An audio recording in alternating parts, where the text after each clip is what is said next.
Welcome back. I'm Triggeryon, and we start off with the top stories. With Japan seeming to be poised to discharge radioactive water into the ocean, the Korean government is urging the international community for cooperation. Korea has already sent a letter to the International Atomic Energy Agency and will search for ways to deal with the issue of Japan's radioactive contamination at the IAEA General Meeting slated for this month.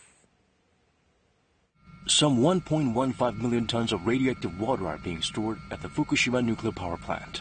Its amount grows by 170 tons daily. The Japanese government says the country is expected to run out of storage facilities for contaminated water in 3 years.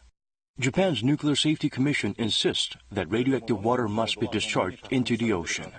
International environmental groups warn if that happens, the contaminated water might flow into the East Sea within a year.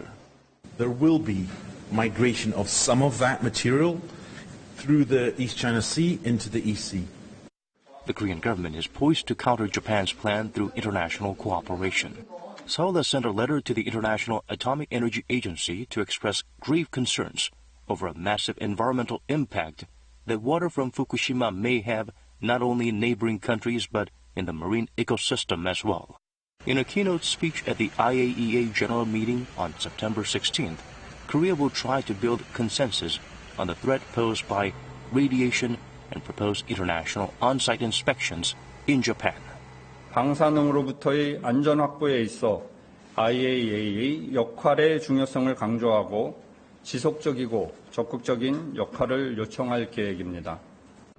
The Korean government hopes the IAEA will recommend a joint response to Japan's plan to release contaminated water, although the agency has no authority to impose regulations on certain countries.